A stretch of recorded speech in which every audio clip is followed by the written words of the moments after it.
All right, we're gonna go live. I'm gonna pour myself a beverage. Brad, you're the best. Thanks for your patience, brother. Yeah, no problem.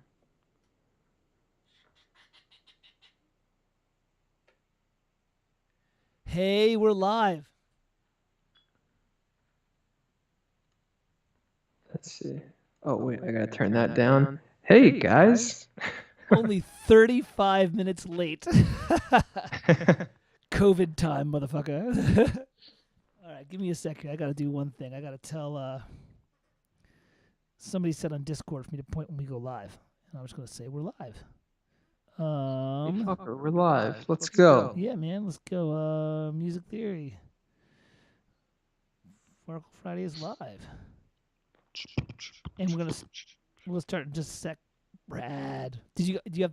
So what's it about that wine? You said it's deep. I said you went woof, and I said, oh, it's deep, and you were like, yeah, deep's a good word. What is it? Is it a burly red? Dude, it's a Chardonnay. It's like a pussy drink, but it like yeah, dude. took me to the Marianas Trench, dude. Come on, man, pony up, man. Where'd your nuts go? Uh-oh, two viewers. Hell yeah, dude. It's go time, man. All right, let me get the chat up here because I got to break. One of them is me, the other one's your mom, and the other one is Santa Claus. That's right. There you go.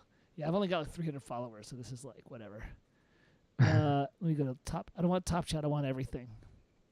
But I keep sending all the nerds from my channel over to you. So you're the best, man. Well, now it's a chance to see like what Farkle does when he's got the power. Speaking of which, I want to thank everyone for being so patient because what happened was this was my first new setup with my new rig. So not only was I trying to reroute everything, but for the first time ever, Farkle Friday has a guest composer. You know him, you love him, all the way from the Netherlands. That's it. Yep. There it is. I can't dox you. Ladies and gentlemen, please welcome the king of John Williams analysis, Brad Fry. Oh, thank you very much. That's a very kind introduction. Truth be told, I'm just a dumb fuck living in the Netherlands, as Mike said. Definitely not in Luxembourg. No, no, not in Luxembourg at all. Definitely not working for an AI company, and definitely not drinking a deep Chardonnay. Deep Chardonnay. By the way, your audio signal is real strong. It's real healthy. I like it. It's good. It's got a nice, rich, resonant voice, man. It's like Barry White from Luxembourg. You're like Barry Luxembourg. Right. Are we gonna get any work done today? The answer is no. It's like, and by the way, this is just conversational, and this isn't even a political thing or whatever. It just happens to be what it is. Pennsylvania's going into a quick little 3-week lockdown sprint starting tomorrow, which doesn't mean a whole lot. It means like restaurants are going to curtail and shopping's going to curtail. It's annoying. Grim, how are you? So Sarah and I literally we went to the Greeks, Brad. You know the Greeks, that great place I was taking to. We went there for lunch today to have like our final hurrah. Although we're going to go back next week, but we'll have to be outdoors. So I showed up to you. It's probably a good thing that it took us half an hour because I showed up to you with a bourbon and a margarita in me, and I was like already a little surly, and so I needed that 45 minutes to like sober up a little bit. Oh, jeez. So now it's time to drink more. You know, brother. Hey, man, here you go, brother. Yeah. That's right. Let's get it going. Cheers. Are you there? Okay. Oh wait. Sorry, because I'm seeing you like 10 seconds behind. I didn't see you hold your glass up. No. Cheers, brother. Oh, I forgot. Right, you've got it right now. You've got to. Yeah. So I'm gonna have to work with 2 webcams, I think, because I have 2 webcams, and so I may have to play around with this a little bit. Maybe send. What I might do is put one webcam over there for you, Brad, and that'll just be the one that goes into Skype. So you won't be seeing me like this, but you'll be seeing me from the side with my protuberance. Yeah, that's fine. That'll be all right. We'll work with it. You know? Yeah. Speaking of work, what do you want to? You know, it's funny because you were like Farkle Friday today, and I'm like, yeah, and you're like, what do you want to work on? I'm like, fucked if I know, because I've just been literally finishing everything else in life, and let me see here. Check out Discord. Oh, by the way, you hit up Rotho. Let him know that we're. You don't have Discord open, do you? Rotho. Oh no, I can try. It's alright if you don't, because I was just thinking Rotho might really like this because he loves to watch when you and I write. So that'd be kind of cool. I say we do whatever Grimm wants us to do because Grimm has excellent taste and definitely doesn't fuck anything up ever. Yeah, he's a testament to prepared professionalism, just like us. So, this is gonna be the beginning of wow, it's the beginning of like Farkle 2.0. I think you're like here for the gestation of it, Brad, right? Which is I don't know if everyone knows, but like I've made the decision to not be doing as much contract work. In fact, doing very little contract work. I only have 1 or 2 clients left, and instead actually going backwards. After being a film and television and video game composer, I'm going to actually start developing myself as an artist, meaning albums, meaning releases, which means I have to start writing stuff. And Brad, rightly so, was like, let's just fucking write something today. I was like, all right. So it'll be let's do it. So let me first check out the bitchin' template. By the way, this pisses me off. I'm already pissed. Check out. I downloaded the film orchestra template. And there's a lot of good stuff to like about this from Sibelius, but there's shit that pisses me off. The fact that all the winds are on 2 staves pisses me off because it's like, dude, you can write up stem and down stem and cut the score in half. Like, nobody has so many flutes that they need 2 staves to write film music on it, especially like post 80s. Like, no one's writing 4-part flute counterpoint in a piece of music. You know what I mean? All right, are you with me, right, Brad? It's like, come on, dude. So the first thing I do when I get this is I have to go in and I have to go delete. You can see I have to go delete like all the B's, right? It's like, and also, I also get rid of the French horns. I don't buy into that bullshit. But then what they don't do is they don't add a bass trombone and a tuba. So I'm like, I don't understand what film scores you're looking at, but the ones that I see, like, pretty much have a bass trombone and a tuba in them, or at least a tuba. They'll usually fit it into the second trombone staff because they'll say, okay, we have 3 tenor trombones and 1 bass trombone. We'll put tenor trombone 1 and 2 on the first staff, tenor trombone 3 and bass trombone on the second staff. Yeah, and that makes sense. Like, because that way for the conductor, the bass trombone's always going to be second voice, tails down. So it's like, no one's going to be like, ooh, let's put the bass trombone ahead of the tenor trombone. Like, that's stupid. Hey, Mike. Check the chat. John just said the audio seems out of balance. Also, Grimm said there's a weird effect on my voice.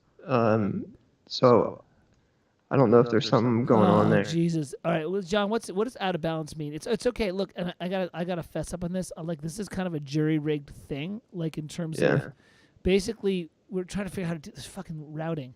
I basically took everything and dumped it down into the streaming output. So later on, the next time we do this, I'll put Brad's output on one, my output on my mic. Brad's mic will be on one, my mic will be on another, and the Windows will be on a third stream, and we'll actually have a submix. There's something resembling reverb on Brad's voice. I don't know. Maybe it's a slapback thing, Mike. Yeah, it might be that slapback thing. I'm going to pull it up on my iPad and see if I can hear what's going on. I wonder if it's because maybe I need to mute you on Skype. Here, do you a favor, Brad, keep on. Can I mute you on Skype? Oh, Mike, do you have my audio coming in on your desktop audio and also through the NDI source? Because NDI adds an NDI source or an audio source, That's so you have exactly to do what that. It is. Yep. All right, so what do I do here? I got to go to NDI source, and I got to go down. I got to mute your audio on the NDI source. Yep. Source name, bandwidth, sync, UV color space, latency mode, cancel. There's no way to mute the audio on the NDI source. So it's not showing up on your dashboard? It should be there. Let me see. Encoding overloaded. Continue turning down video settings or using a faster encoding rate. No, if you want me to double click on NDI source, right? And go to properties. No. Like, I don't know how to explain this. Over in call or in audio video in Skype, right? No, not on Skype. In OBS. All right, cool. Where do I go? So Can you show your OBS window? Maybe you shouldn't do. Well, as long as you don't show your stream key, it's fine. Yeah. Yeah. Let me show it over here. This is awesome. Hey man, but warts and all. Everyone wanted Farkle Friday today. It's been like 3 weeks overdue. We spent like an hour doing the audio routing, and then we go live, and then it all fucks over. Because at the very end, I added one last thing, and this is why we drink. This is why we drink, and there will be more drinking. Oh, there will be more drinking. Okay, Mike. In the center, there's the audio mixer panel. Yeah. Where right now, I can't see what it says. Audio input capture. The meter's moving. If you scroll that down, there's probably another source for the NDI. Oh, there it is. Yeah, hold on a second here. Let me hide. Wait, let me do something. I'm going to mute you, and I'm going to hide you, and I'm also gonna. I'll keep the mic on. All right. So here's what I want to. There we go. Now try it. Okay, I'm Brad Fry, and I should sound a lot better. Yeah, because you're muted now. Thanks, Brad. That's what it was. It was just scroll down. Let me hide this back up here. Yeah. Thank you, Grim. Thank you, John. Yeah. Thanks for bearing with us. Yeah, we're just figuring this shit out. This is why you shouldn't drink. No, this is exactly why you should drink. Just it makes life bearable. All right, what the hell? No instrument hidden. What the fuck are these hidden? Oh, they do that gaps you can show. Apparently, I'm asking an awful lot from my streaming. Encoding overload. Consider turning down video settings. All right, hold on a sec here. I went for 3,000 for resolution. Maybe I'll drop it to like 2,500. Oh, you're streaming in 4K? Or never mind. No, I'm not streaming 4K. Video bitrate 3,000 kbps. Let me drop it to like 2,500. All right. And I'll apply. What are you doing, Logan's Run? All right, there we go. Now it sounds a bit better. Yeah, all right. Well, we'll do a test run on this later. But the other thing is, what I can also do if I split up Brad's thing, I can actually put an effects chain on Brad's voice and make him sound like a girl. So, perfect. Which is perfect. This stream's off to a great start. So, now, by the way, can I just say this is what, in my opinion, an orchestral score should look like. Like this, right? Flute, oboe, clarinet, bassoon, horn, trumpet, trombone, bass, trombone, tuba, timpani, 2 perks. Of course, later on we'll add snare drums and all this, and then your violin, cellos, and harp. Oh yeah, I gotta add piano because I'm a piano player. So, God, I don't know why this is like so stressful. It's like I've never done this before. I don't know what it is. Oh, you know why? Because on the last thing I had everything all tricked out. I'd done it over months and gotten it all tricked out, and it was all perfectly balanced. You know what I mean? Now it's like I'm doing it from. I don't even have a template anymore because I had to build a new one with Studio One, and everything's all fucked up. But I do have Vampires on a Boat on one of my hard drives over here, so we can watch that shit. Hell yeah, dude! That's gonna be great. Only 2 perks, yeah, Grim. Because unlike some composers, I actually don't need walls of percussion to sell a cue. So. I love when you see it, and actually, I'll say one guy who does it really well is John Powell, where he just has like these walls of percussion. So does David Arnold. But all right, so what do you want to work on today, Brad? Let's do some. Somebody said they want us to do some writing.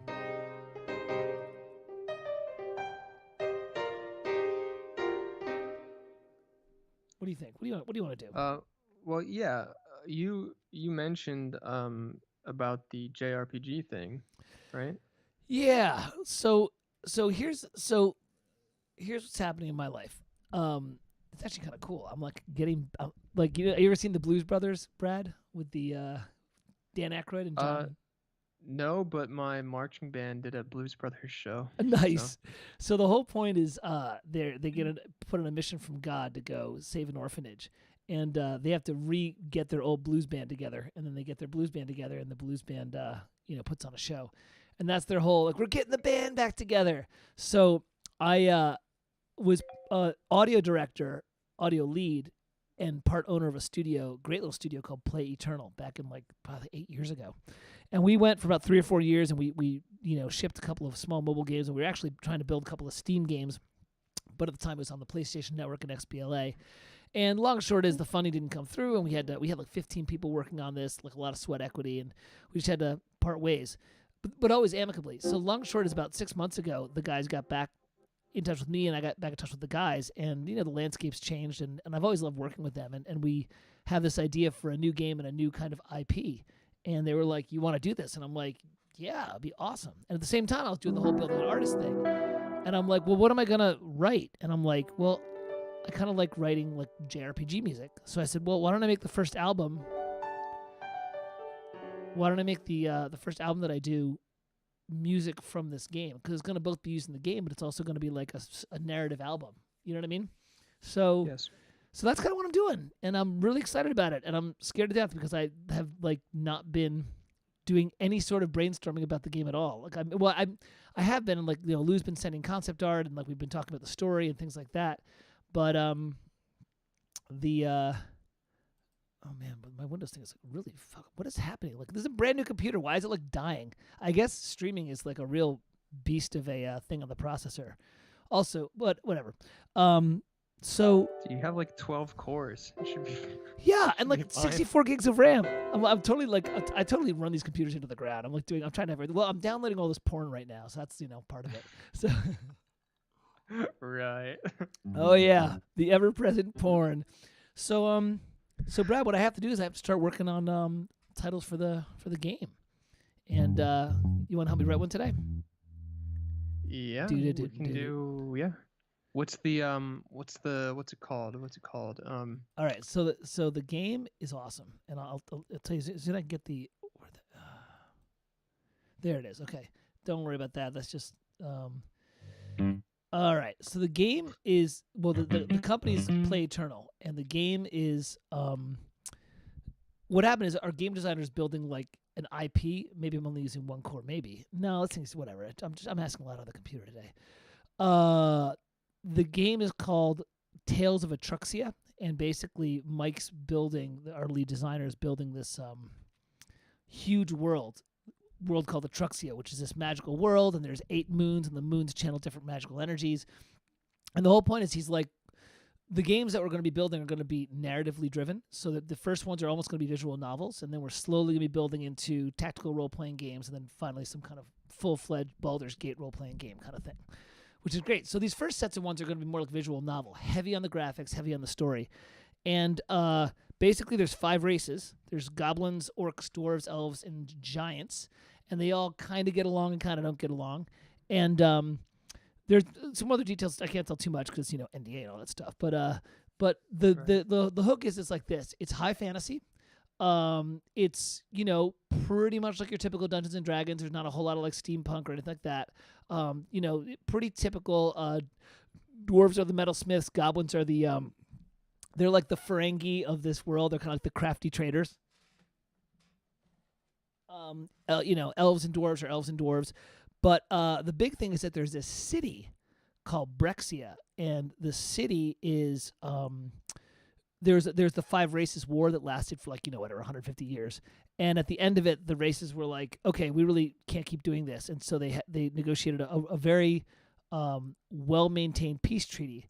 And part of the peace treaty was there was a port city that was built called Brexia, which is kind of a trading hub, and it's basically exactly that. It's this place where all 5 races have government positions, and they coexist in Brexia, which is where much of the stories are going to take place. Because imagine like a large city that is huge fantasy city, races of all types, magic traders coming in, a bustling Moroccan kind of bazaar. And that's kind of where the tales will take place. And a lot of these opening tales that we're doing are very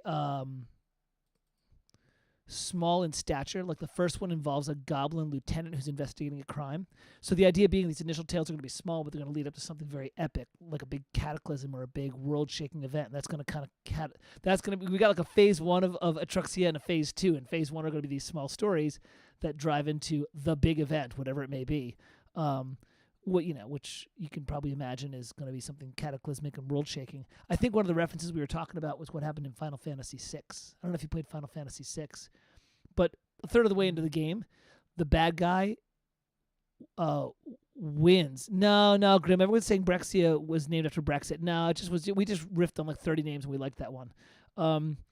But it's funny because it does kind of remind you of Brexit and the idea of exiting and those kind of things. But It was a subconscious association. it was. Let me see if I can find. Where's my music for our game? I started brainstorming some. So here's all my reference stuff that I'm falling in love with. So like Final Fantasy 7 and 8, Final Fantasy 12 and Tactics are really big for me. Spirited Away and Princess Mononoke are probably, I would say if I had to say the ones that I'm most referencing, it's Final Fantasy 8 and 12. Hold on a sec. These two, I'm just going to bold them so I can remember them because they're the ones I'm kind of going into. Spirited Away and Valkyria Chronicles. These are kind of the four that I'm like really, but these are all the ones. So you can see I'm like totally hardcore into the JRPG sound. So I don't know. I just started I did this a couple of weeks ago, and then I had to stop because I had to start researching marketing stuff. But I don't know. I'm like, you can see I've got now. This is going to be a role playing game, and I want to get that JRPG style, which means everything's got music. Like town exploration has music. Every town has a theme. There's shop themes. There's there's a lot of themes there's different types of combat. People will just say combat loop, but there's a combat loop that's like dire consequences. There's a combat loop that's like, heels dug in, those kind of things. So, I'm Mike and I started working on some various themes, Brexia street loops, dire times, a track from when the story comes suspenseful. Our first mission takes place in the catacombs, so I started looking at the various sections of the story where you would have music. And actually, if you've ever played the old 90s adventure games, like the LucasArts stuff, this is a lot of what they would do really well. They have this really, really rich music so that when you're exploring the area and you're just kind of wandering around touching things, it's going to be a lot of that kind of thing. So, yeah, I don't know. I don't know where to go. Like, I think maybe I don't want to start with, like, the theme. I think I had an idea for the Brexia theme. It was, like, Brexia City of Adventure.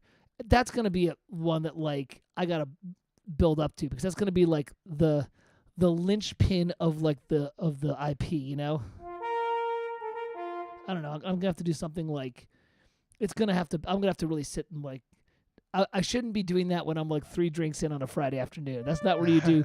That's not where you write that music. That's where you. I don't know. What about doing like the Catacombs music? You want to try the Catacombs music? Let's see if we can do something for that. Okay. Yeah, you want to try that? So sure, yeah. Well, so what's going on with the Catacombs? Basically, a lieutenant in the Goblin police force that is solving a crime, and it takes place. The crime leads them to an abandoned section of the catacombs where they discover a dark and ancient secret that leads the city of Brexia into those who there's a dark and terrible secret and a dark and terrible plan that has been manifesting for years. And this little goblin lieutenant discovers it, and they start, and those who are in the know, which is the Brexian police force, start relaying it up the ranks and kind of start preparing for an inevitable conflict that may happen months or years down the road. So that's kind of what the catacombs are. So it's a place of like forgotten mystery, hundreds of years old, but that also has obviously people of ill intent have set up there to do nefarious things. But we don't have to do that. Wait, before I jump in, I didn't want to just say the catacombs. What are your thoughts at a high level about the whole Brexia and Atruxia and album and piece you want to work on, that kind of stuff? Yeah. The whole thing's cool. It sounds like it sounds fun to write for. It's just a huge world with all these different characters and factions and places, and yeah. It's like that's the kind of thing that as a composer you would like love to yeah, you dream of writing. So. Yeah, and this is why I why are you doing this? Why are you doing this? What am I doing? John's like 8AR. Why am I doing? Yeah, Brad, you hit the nail on the head. What's going on, man? Yeah, John, you're not making any sense right now, brother. I was like, so you hit the nail on the head, Brad. It's like I've been working on so many games to pay the bills, and they're nice. I have wonderful teams that I work with, but like the Play Eternal team, we all decided we're tired of working on mobile games, and we just want to do something that like is creatively meaningful for us. We just want to we tell great stories and like get lost in adventure. And Lou, the one of the two owners of the studio, he said it point blank. He's like, he's my age, and so he and I are kind of like we really like heroes to be heroes and villains to be villains. We've kind of moved beyond the whole tortured villain and like like things like Batwoman and like all these things where like or Supergirl where it's like everyone, even the heroes are tortured and like they've got issues. I'm like no, we want heroes to be heroes in epic tales and things like Star Wars, right, where Luke Skywalker is always a hero. Like he has challenges and he fails, but he's always striving to do the right thing. So, and I don't know what John's saying. He's like, revisit crazy. Why am I doing this? Yeah, I'm crazy. I'm being an artist. Why not? You're an artist, John. You of all people should understand. Like, John's totally an artist. He does his own thing. It's super cool. So, yeah, I don't. So let's dive in here. Let's see. What do you want to work on? What could be kind of fun? I mean, Brad, you can literally just use your imagination. We just write a piece and be like, hey man, I feel like writing an imaginary piece that's like the Meadows, like doesn't let me think. So what's the other stuff you have on that document? Because there were some ideas there. Yeah. Let me see. I got well, I'm gonna have to wait 10 seconds to see it, but yeah, just some track ideas. Brexia, Streets, Dire Times. So I wrote just some brain dump pieces that like I could see showing up. The top two are the main themes. Like there's going to be an Etruxian theme, which is going to bookend every single story, and then Brexia theme, and then I was going to do a theme for each race. And then I said, oh, the Brexia Streets, a loop, a town exploration theme should have a light dancey field. Dire Times, a track from when the story comes suspenseful. Friendship theme, a track for positive moments in the story. Catacombs plays while exploring the sewers under Brexia, a little dank and dark. It's for the Catacombs. Ashes Manor, which is one of the mansions that's eerily empty. The title screen, which we don't care about. And the Catacombs music, I had various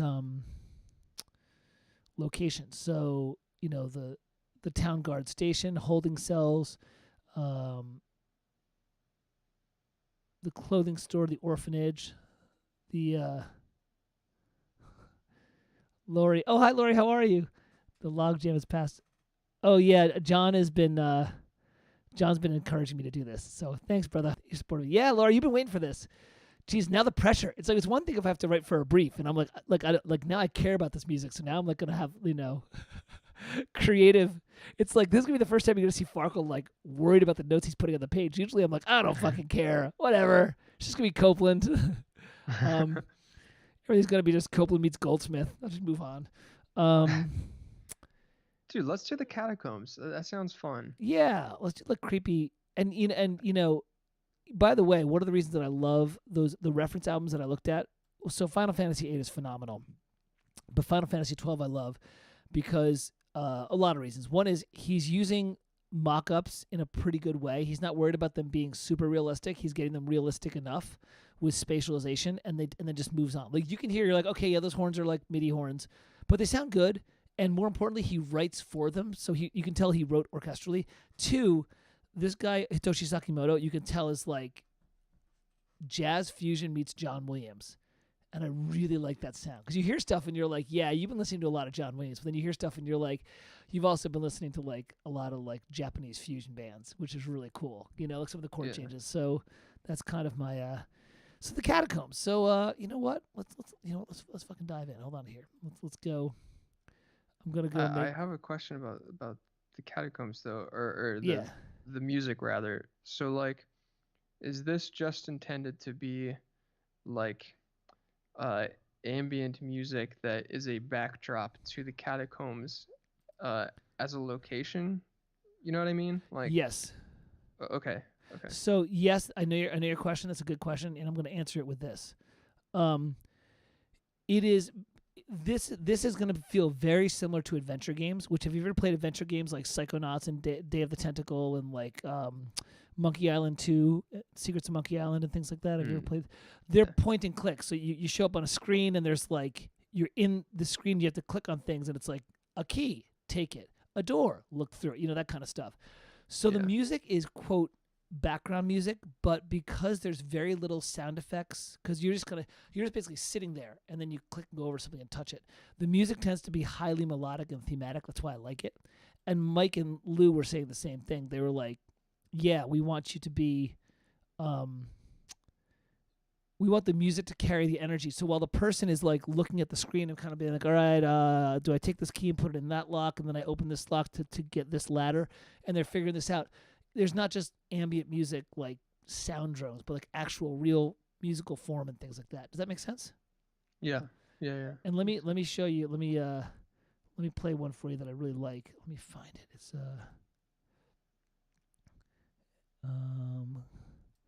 hold on a second. I'll look it up. Final Fantasy. Stop.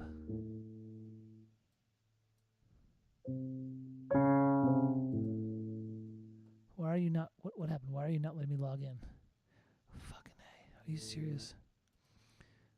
Everything is like. Oh, I think you know what it is. I think because I'm burning so much internet bandwidth with streaming, it won't let me log into Spotify. All right, give me a sec here.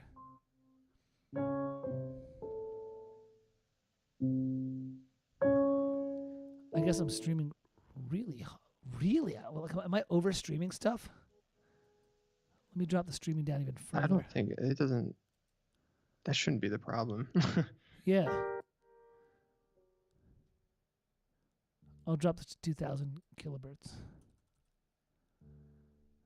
Here we go.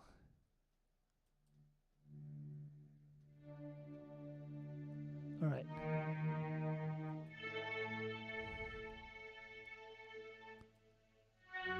Give me a sec here. Let's see if we can find it.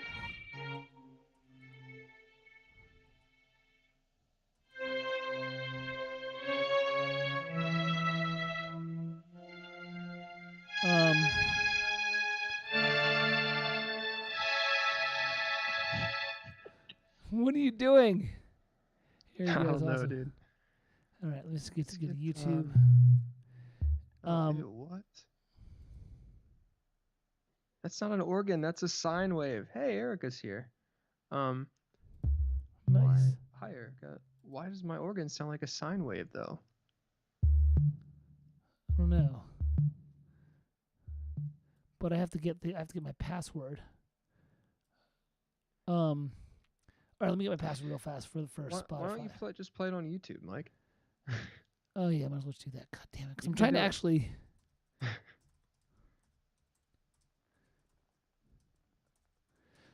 Yeah, let's do that. Fucking A. God damn it, thing's working. Shadow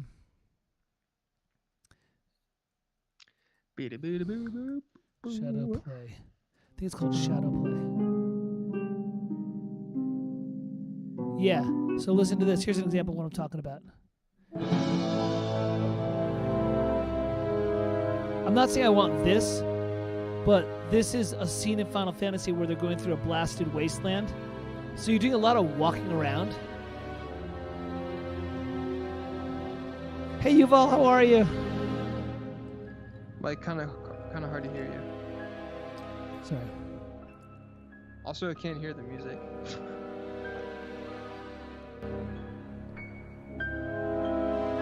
What's happening? Grim said I never expected a Farkle Friday to one active with Brad streams. Hey, listen. Actually, Mike, I legit cannot hear you right now. Yeah, well, I haven't said anything. That's why. Oh, okay. Yeah, but you can hear the music, right? No, I can't. That's what I was saying. What? Forget it. I'm sure the music sounds great. Well, fine, motherfucker. We gotta write. We just gotta write some music. That's Well, by the way, Grim, here's a good point. This is the first time you've done a Farkle Friday. Listen, you gotta go. You gotta. Yeah, look, Grim says we can. He can hear it. I never. Oh. So it's All on. right, It's on you. Skype, Well, but that's fine. It's on you, man. So, and by the way, Grim, Usually my Farkle Fridays are really tight, but this is the first time that I had an X Factor in the stream with me. No, it's just trying to get the stream to work. It's like we're really pushing the. Oh, and by the way, now I know why my computer's working so hard because I'm doing a double stream. I'm streaming Skype in from Brad, and then I'm restreaming back out to Discord or to YouTube. So it's just a lot. It's just a lot of there's a lot of bandwidth, and Pennsylvania we have good bandwidth, but not great. So now that I'm on Rebel Yell, I can get into it. So yeah, I just I don't know. Here, all right, give me a sec. I got an idea here. So those are catacombs. I'm thinking. All right. Oh, thanks, Grim. You watched a lot of them. I hope I'm entertaining. We should just rip off Mazursky. Yeah. just embrace it. All right, give me a second. Let me get to the piano. I've got this idea that.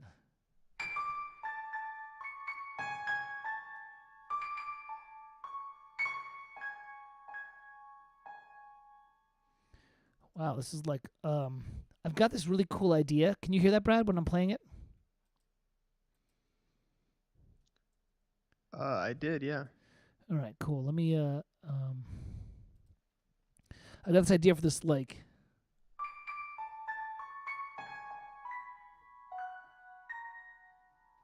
and then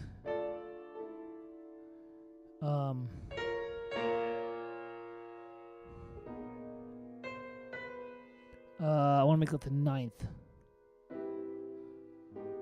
Minor ninth? Yes. All I'm gonna do is minor 9th. The entire catacomb is just gonna be this. There we go. Not really entertaining, but at least it's something. I love this idea.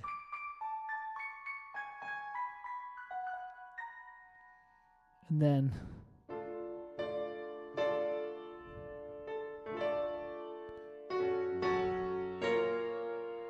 yeah, I'm in a John Williams thing. Let me just lay that lick down real fast. It's kind of cool. Do it. All right, I'm just gonna start on bar 3. So it's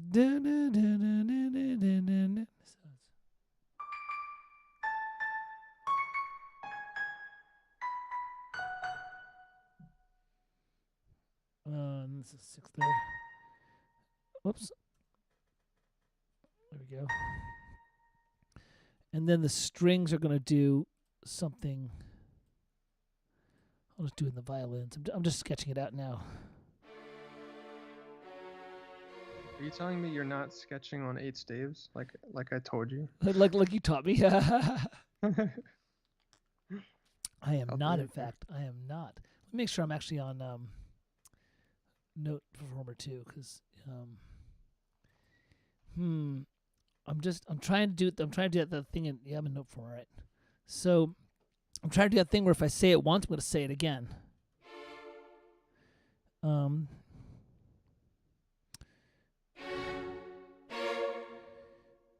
So it's going to be I want to make it the 9th. So I want Yeah, listen to this, Brad. This is going to sound freaking cool.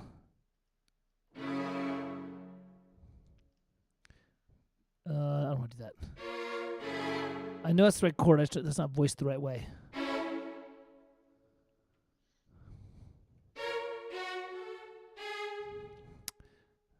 All right, so Brad, real fast. Are you gonna help me? You're gonna. So here's this idea, and then. Bye, Erica. Erica, you always jump in here for like 5 minutes and then leave to go do something important. Yeah. Stop doing important things. Yeah. Grim's giving me such shit, dude. Grim perpetually gives everyone shit. Okay, just give him a little. Thanks, buddy. Just give him a little tap on the head. Yeah. Thanks, buddy. Thanks for nothing. Let's make it the 7th. If we make it the 7th.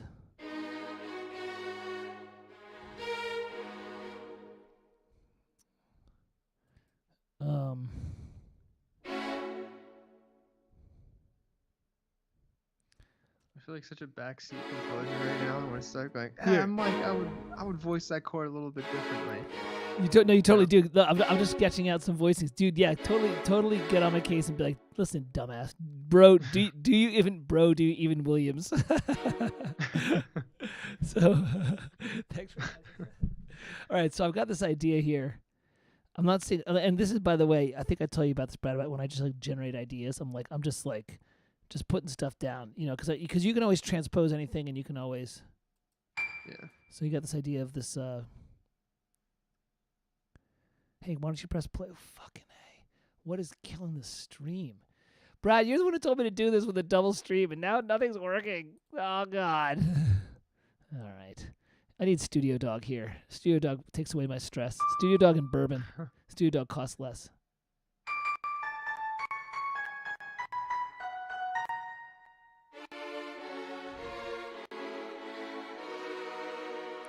What did I do there? I did something wrong there. I want 1, 2, 3, 4, 5, 6, 7. I got 1, 2, 3, 4, 5, 6. So clearly I did something stupid.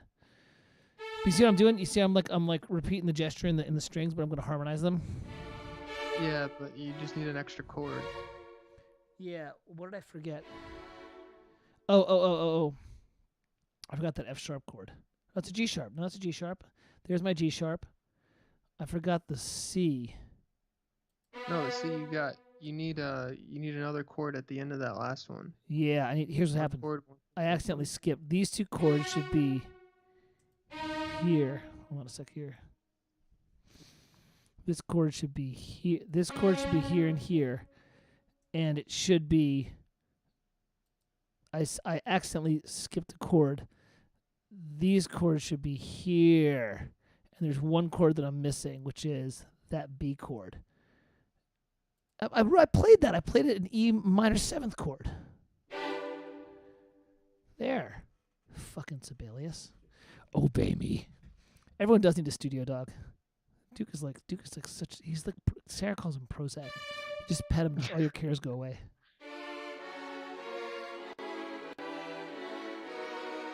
Okay, that's no longer Catacombs music.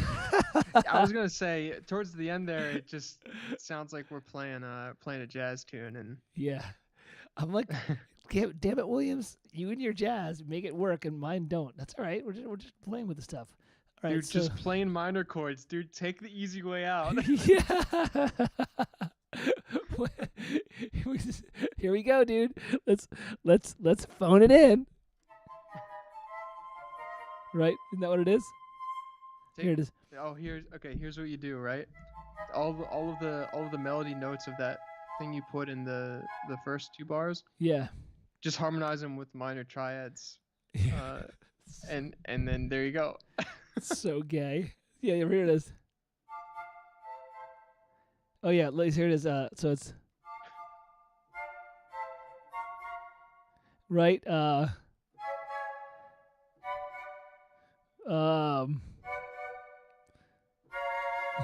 sounds so good. Actually, it sounds really good. It really No, sounds... it does. It sounds good.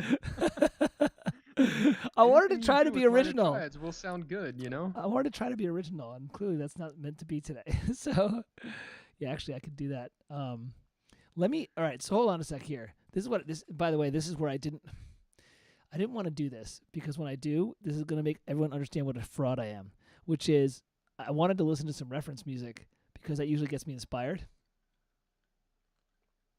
But if I do, then what I write is heavily derived from the reference music, and then everyone's like, "Oh my god, all I did was rip off that cue." And I'm like, "Well, yeah, but I like doing that. I like being inspired formally by something and then kind of writing that." But I just felt guilty about it. I felt like it'd be like a sham. Like, you're not really a composer. You're basically just a really guy with a really good ear who's shamelessly ripping shit off. So, dude, who gives a fuck? Yeah, you know what? I don't fucking care. I was like, well, because I want to write the shit that makes me happy, and so this will make me happy. So let's take a listen to. All right, hold on a sec here. Let me go find. I gotta boot up my password because Spotify apparently shit the bed, and much like my dog, I made the mistake of telling the owner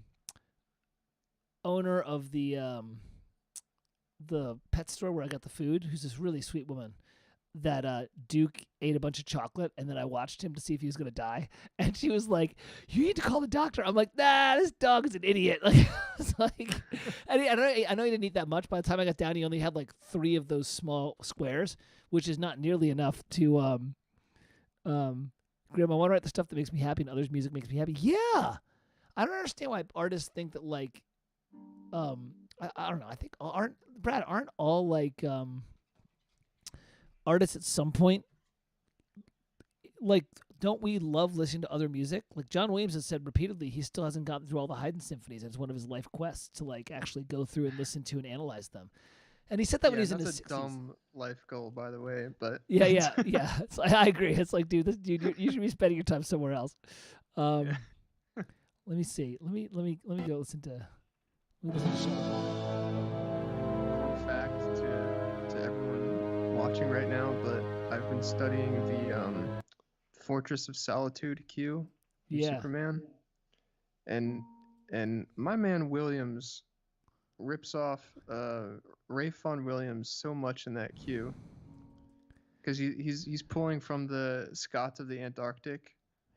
Oh, Symphony Number 7, yeah. Yep. And I'm like looking at, I have both the scores up now, right? I have Fortress of Solitude and I have the Symphony Number 7, and I'm like, dude, you're just ripping textures and harmonies too. Like he's doing a lot of the same stuff. Oh, thank you. All right, that's it. Fuck it. I'm listening to this and I'm ripping it off. I don't care because I want to. Well, because it's like, all right, that's good to hear. And I had a hunch, by the way. I don't mean that in a dick way. Like John Williams. Well, I mean, like you can hear the opening of Krypton, da da da da. Like the opening of that is literally "Thus Spake Zarathustra." He just mapped a different, thing onto it. You know what I mean? Yeah. Shadow. That's my point. Is like my man John Williams is doing this shit all the time. Like he's just like listening to the reference material and going, yeah, I'm gonna do something a little different and a little bit cooler because I'm John Williams, but Yeah.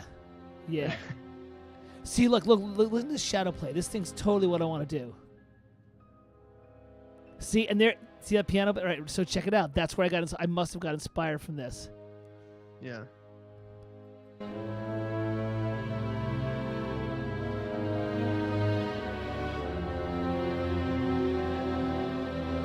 All right, so so now I gotta do this.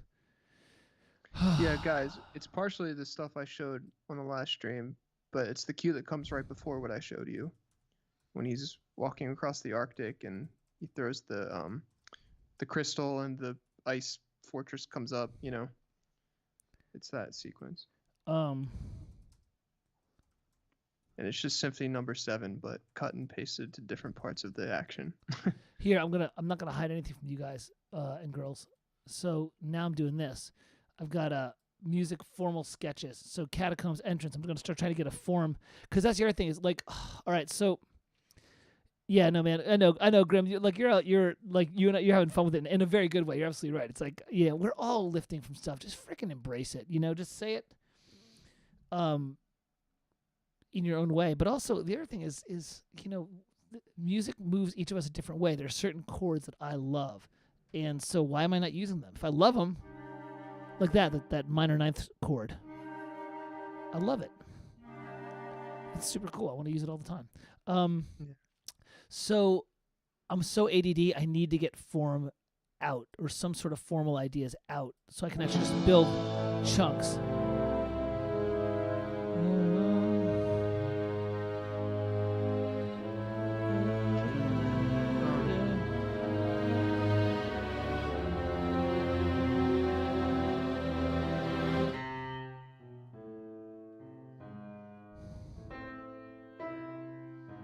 Dude, there's only like 3-part writing here, I think, Brad. It's like so simple. You love a minor ninth chord. You grim. It's fucking hilarious. Can't you hear that? It's like ba-da-da.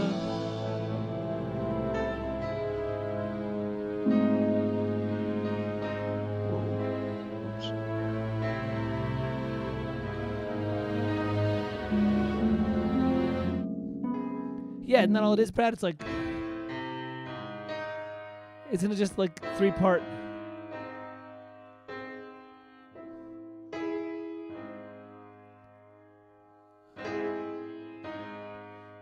Jesus, that's so fucking easy. Why am I overwriting this shit? It is. You don't have to make it complicated, you know? Mike, the queue is doing 1 hour. Yeah, right. But I've been drinking. Oh yeah, it might very well be. Well, also I'm using Note Performer and it has such like strange reverb settings on it. It's great for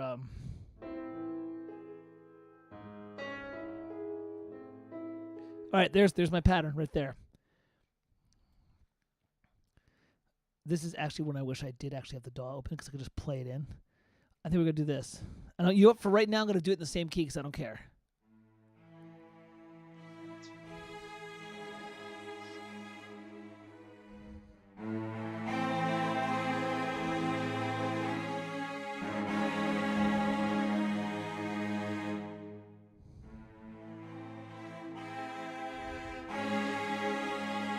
Why does it sound so thin all of a sudden?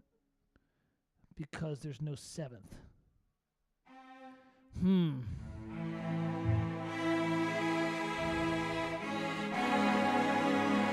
it. Brad, I'm trying right now. Oh, you know what I should do? I should put on the piano so you can see the actual piano, the piano thing. Yeah, it's hard to know what you're playing. I thought you had an amazing ear. You're supposed to be this amazing transcriber. I'm not, dude. I have to be only because all the stuff that I love to listen to, there's no scores. I'm so annoyed.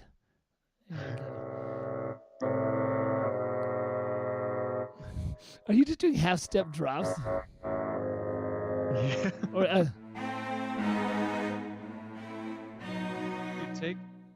Here's something. Don't even play the whole minor triad. Play the root and the minor third, and then double it down an octave. There you go.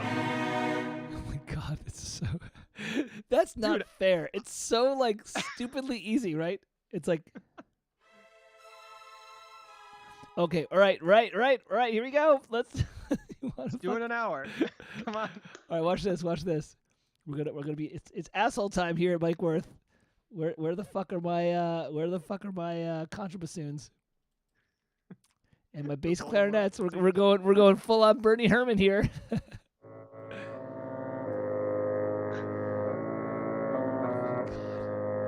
It's like you're not even being creative anymore. No, you know what? You're right. See, by the way, this is now the first time you're seeing me write my shit. And Brad, you may not know this about me.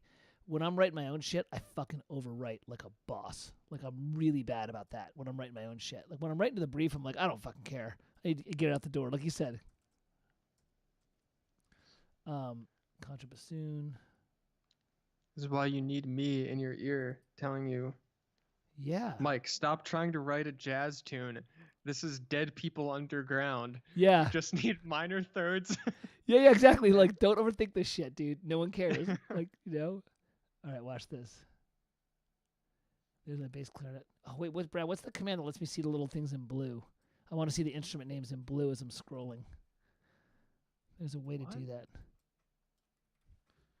That should just happen. What the fuck? Wait, oh, are you viewing it in panorama? Yeah, no. Should I be? I'm viewing spreads. There's no reason to have pages if you're sketching, so. Yeah, so just go panorama. All right. So it's going to be this. There it is. Done. So watch this. What goes below? Contrabassoon or bass clarinet? Contrabassoon.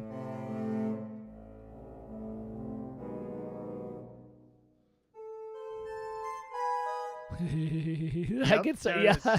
That's it. Go low, then high, right? It's like boxing. You're right. Hit him in the nuts, 16 hit him bars in the with face. So watch, you do this.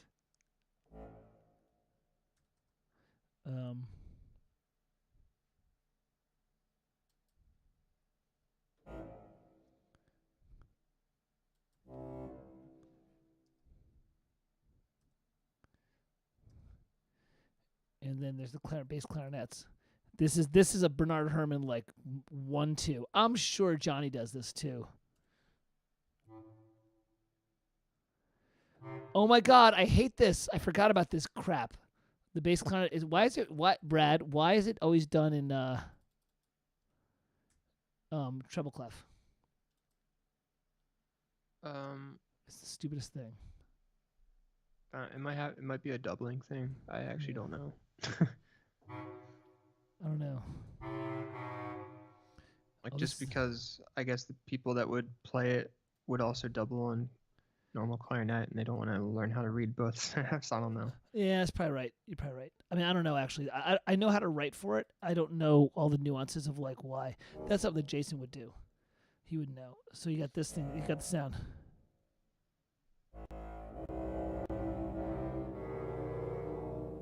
Right? And then you say it again. And by the way, you have two bass clarinets and two contrabassoons? Yeah. Hey man, have you ever seen Bernie Herman's things where he's like 8 bass clarinets and 4 harps? He'll like write cues like that. It's like fucking crazy. Oh, Peter's here.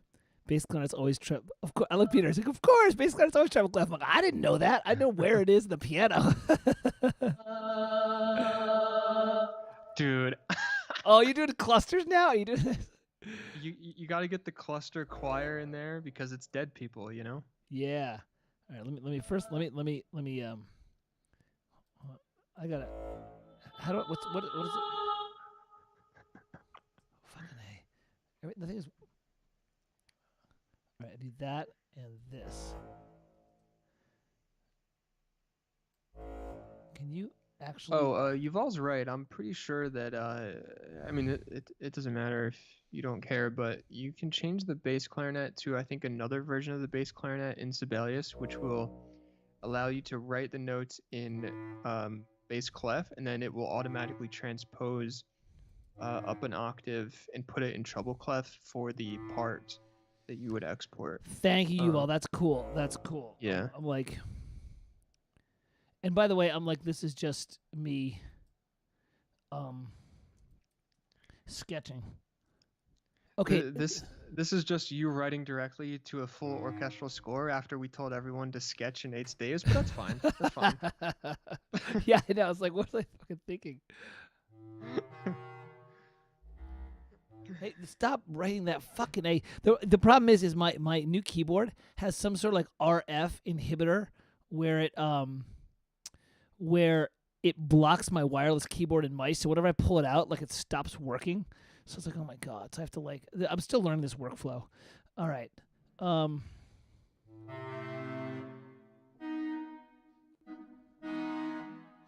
Here you go. You want jazz, baby? That's kind of cool. Nope, that's it. We're going with it. Hot fuck was that? It's a fucking E major 7th chord, way, way down. Oh God. Okay. So, hold on a second here. It's all Graham just used Fruity Loops. Fuck off. Banhammer. All right, let's see here.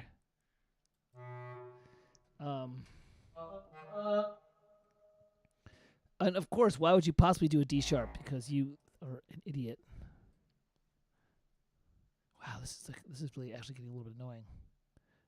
Mike, here's how you can make yourself feel better and write some complex rhythms. Is you throw in some harp stuff like going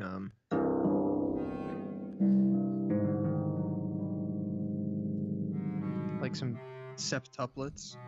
Oh yeah, like on the downbeat, and it's like. Yeah. Yeah. Yeah. Oh, you know what? Help me with that. Give me a second. But first, let me get this because I know what I want this to do. So it's like, and it's doing it again. Oh God, this is going so slow. That's all right. I'm much faster than my old rig.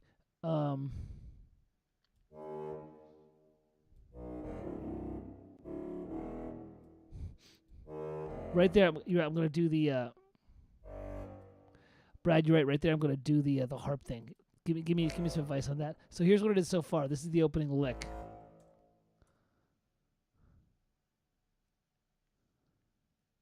Hey, why don't you play, fuckers? Jesus.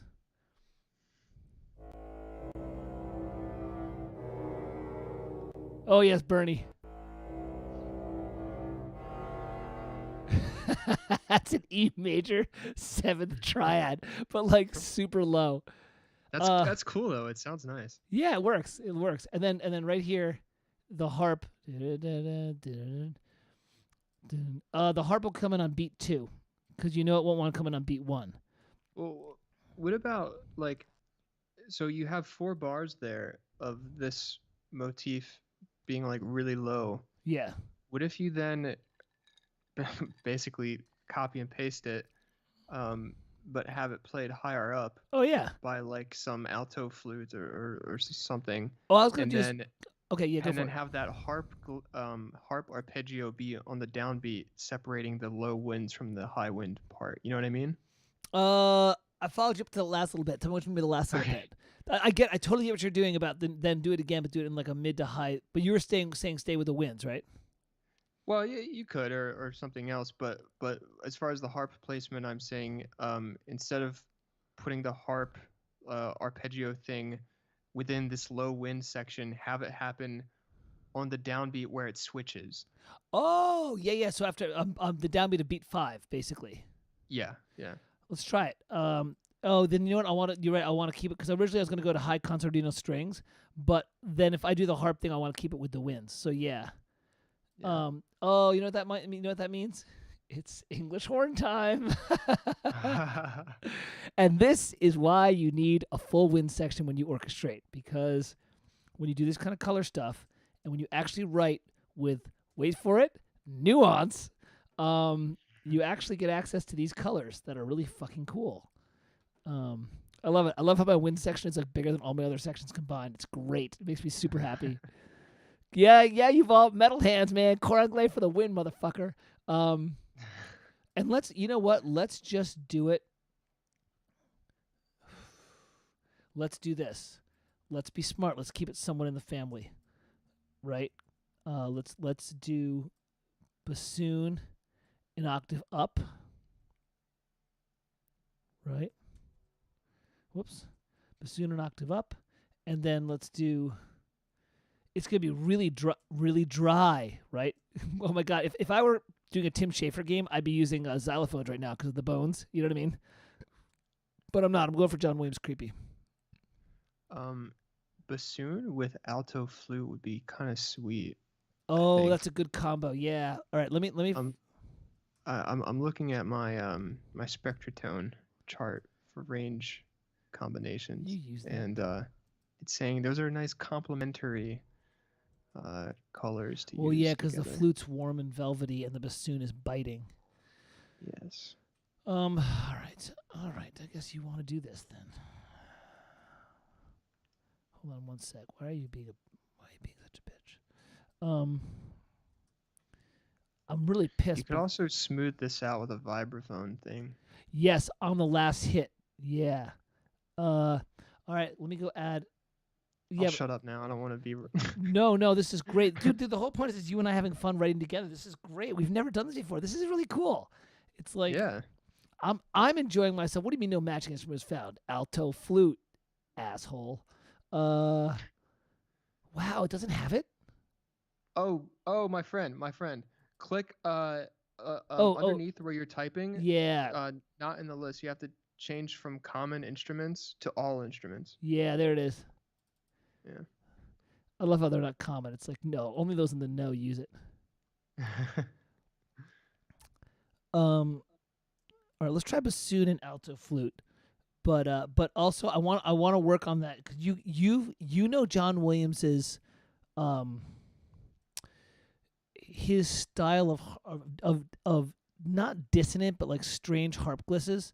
So I want to get that on the downbeat, and you'll do the we'll do the vibes on beat 8 on bar 8. Do da da da da do da da da bang, and then that's where you do the vibe hit on like the last. It's bar 14 in my score, but you know what I mean. That's where you do the vibe hit, or at least that's what you do.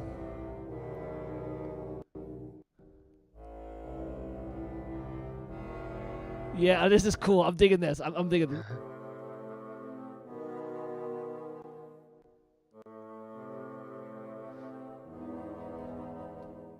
Except. Listen to this. Take that major. make it natural. So check this out. Now it's going to be a major minor 7th chord. Ooh. Right? Yeah. Why shouldn't your bassoon be an octave up with the flutes? I pushed it up 1 octave. Maybe I need to push it up 2 octaves. I pushed it up 1 octave from the contrabassoon, but maybe I need to push it up 2? Because you want it in close position. I don't want it in tenths. Right. Yeah. All right. Yeah, that's also a little more Bernie Herman, and I'm channeling some Bernie. He likes that mid register for the winds. Yeah. Yeah, Yuval's right. Like she's saying tenor range. Yuval and Brad are both saying it. Yeah. Oh wait, but then the alto flute is too low because look, it's smashing into it. See, that's the problem. That's fine. That's good. Or at least that's what I had in mind. But maybe you had something different. Well, now look, now they're overlapping. Look, there's that B is this B. So I want it at the end of it. Let me see. Let me see what's going on here.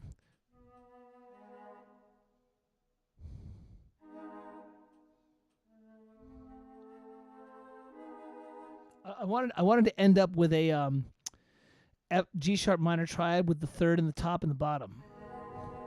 So I wanted that in the bottom. So I think I do want this. Nope, sorry. I want these down an octave.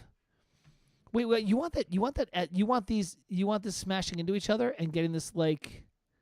Well, you might have to revoice the chord, but the bassoon in that range with the alto flute is a nice combination. You just might have to rework the voicing. Oh, all right. Well, tell you what. Let me bring the alto flute up a little bit. Okay. Let me sync. I got the B and the D sharp. So then that means I need a G sharp and a B. Oh, that's gonna push them up into the. All right. Hold on a sec here. Okay. So you know what I'll do? I'll have to do substitute voice leading. This'll.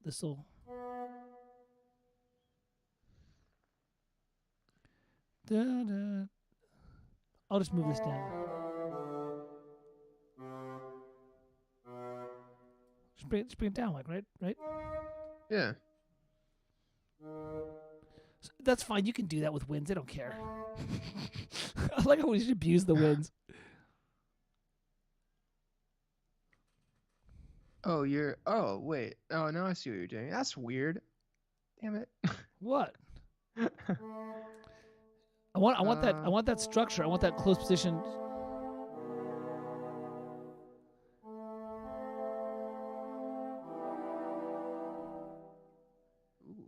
Yeah, that major minor 7th chord is pretty fucking cool, right? Yeah. All right. So, dude, guess what? You lose. I'm going an octave lower. Okay. Well, because look, and I practice this all the time. I'm always talking about masking. I'm like, dude, I'm totally masking right now by having the bassoon and the alto flute be in the same range. You know?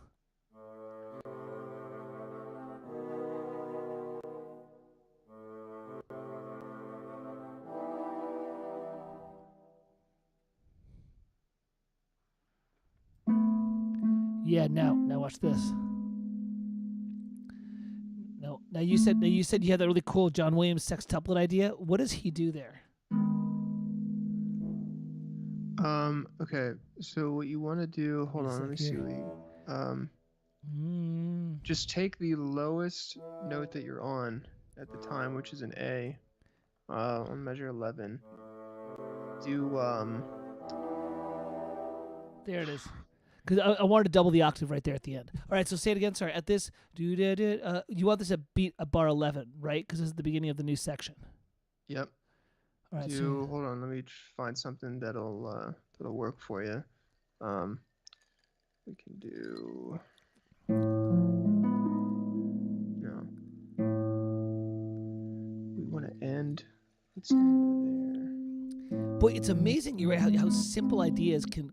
Oh wait, what did you just do there? Because that sounded really cool. What I just did? Yeah. Wait. Okay. Do a sextuplet. Yeah. Sextuplet eighth notes. Yeah. Taking up maybe 2.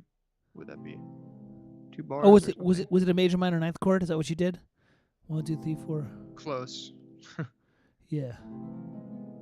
It's, With an added flat 6. yeah, A, E, A. F, G sharp, B, C. A, E, F, G sharp, B. Oh. Yeah. So it's, yeah, because it's I heard a major minor ninth chord, and then you added the F, but you pop the C up an octave, so it's a bit more of an open spread. Yeah. Yeah. Oh my God, that's so freaking cool. Dude, and this is why you do reductions. Because I would have probably just done the chord, and you're like, dude, if you pop the middle voice up a little bit, it's much cooler. Eighth note sextuplet or 16th note sextuplet? Just eighth notes. Yeah. And then let it ring. Yep. Always let it ring.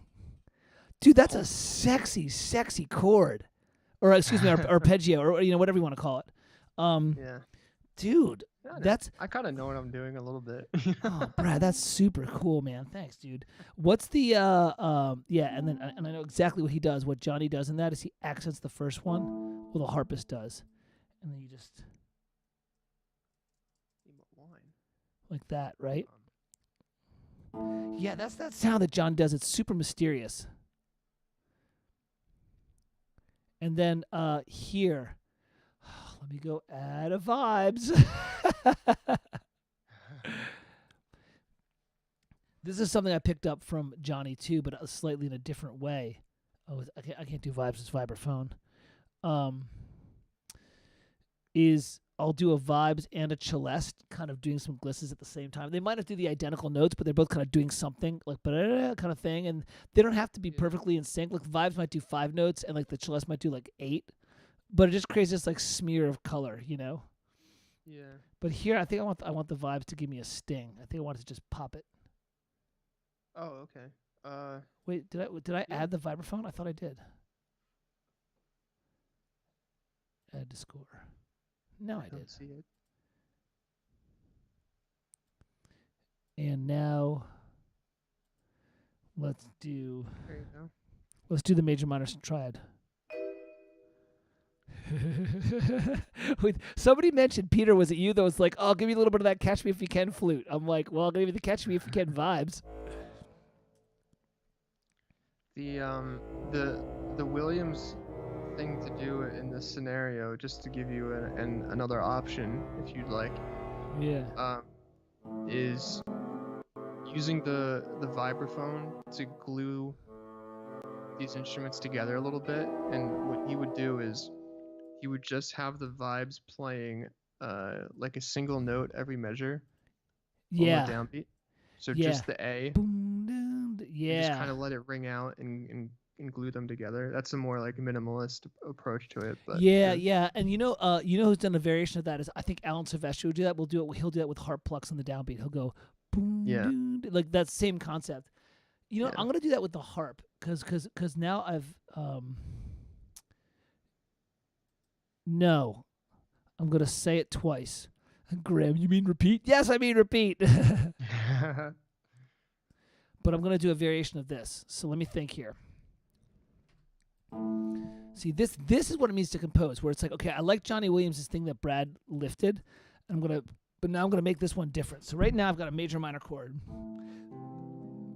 Let me see what I can do. Let me see what else I can do with this.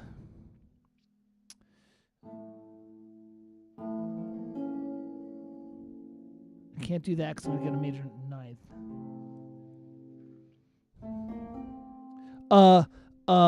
Scale number 11 with a 4+. Give me a sec.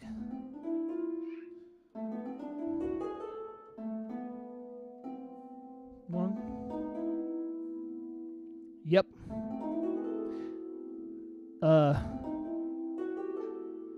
There it is.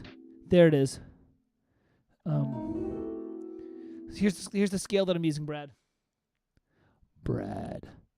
Found it. I don't need it, Yuval. I found it.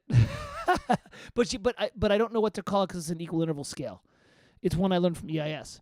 It's scale number 3 with a 4+, which basically is this: G, A, B, C, D sharp, E, F sharp, G, A. John Williams uses 2 scales that are similar to this. He uses this one and another one. So now what I'm going to do is do this. before he was doing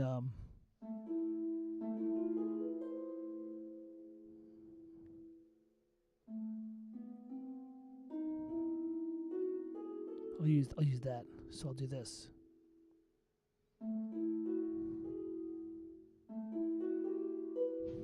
One, two, three, four, five, six.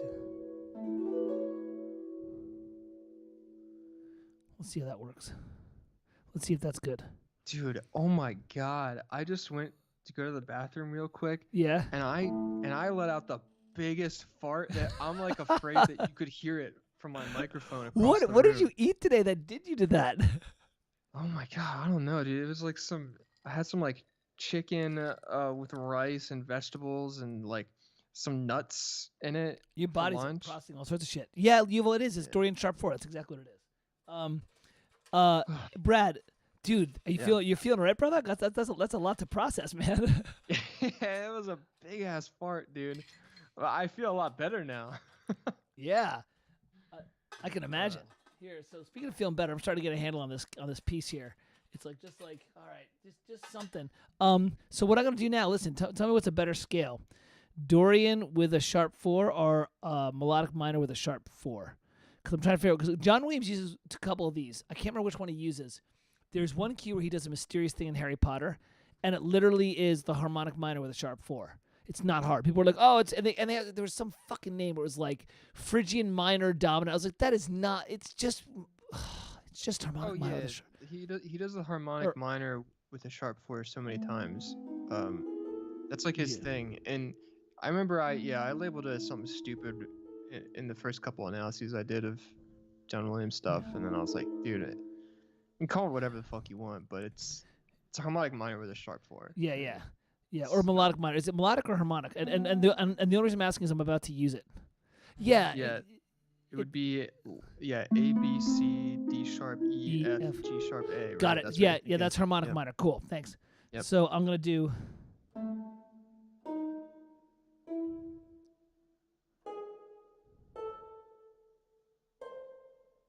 There.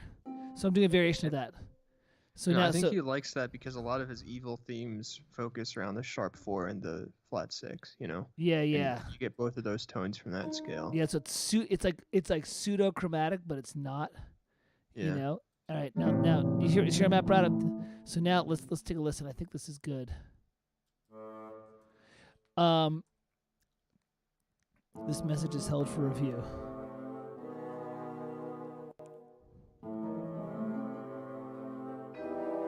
Yeah, like I like that. It's a little variation, right? Because instead of that E, I've got that D sharp to E thing going, and then I've got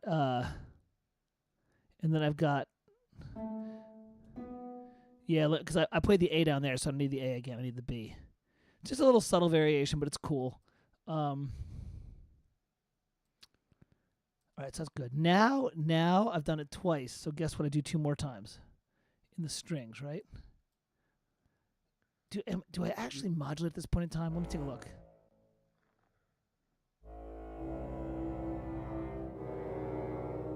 All right, this is legit Catacombs music. I might add something, but I'm also, you know.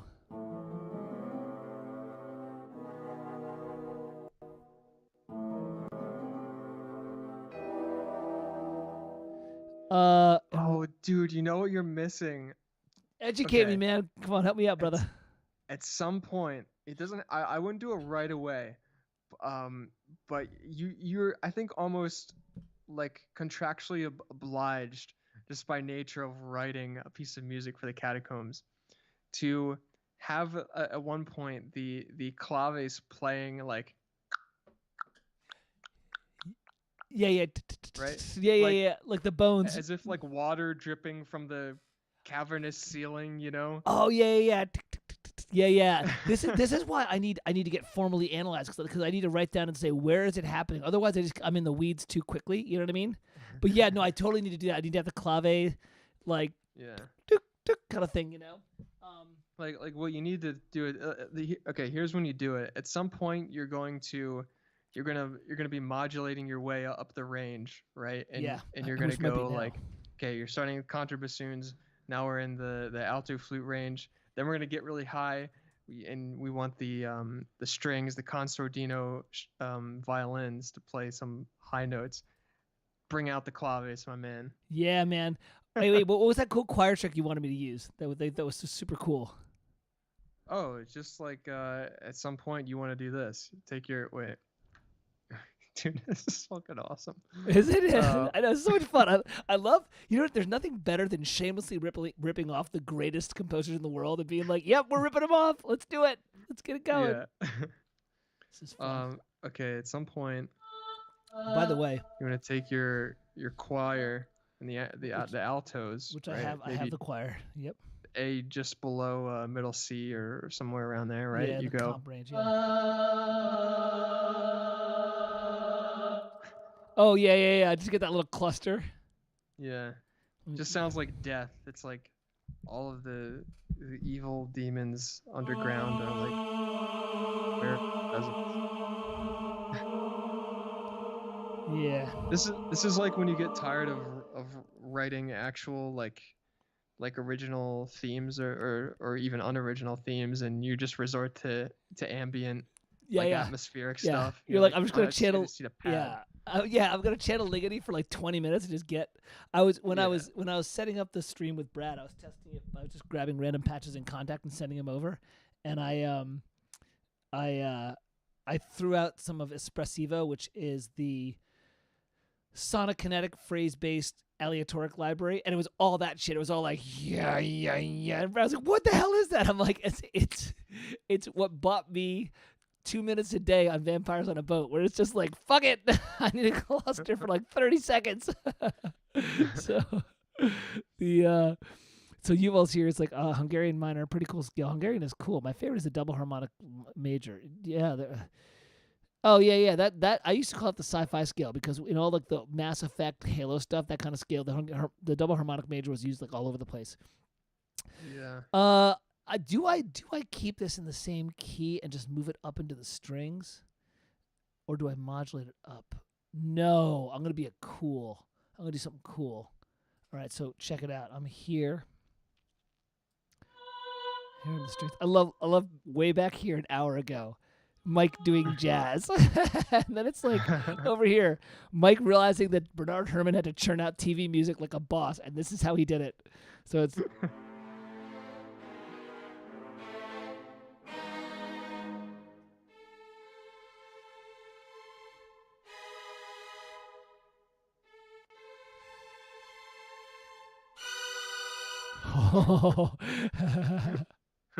Am I being? Is it too much? Is it too? Am I going too out there? Probably. You know what you could do? Actually, maybe you don't want. Hold on, let me think about this before I. Get me in trouble. Yeah, exactly.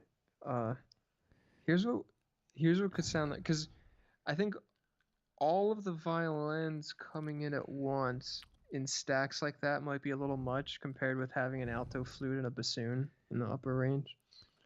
But what could be a nice, a smoother contrast would be just, let me think, your violas playing tremolo, concertino. Yeah. Nice. You know what? That is a very Bernie Herrmann thing. So I'll do this. Yeah.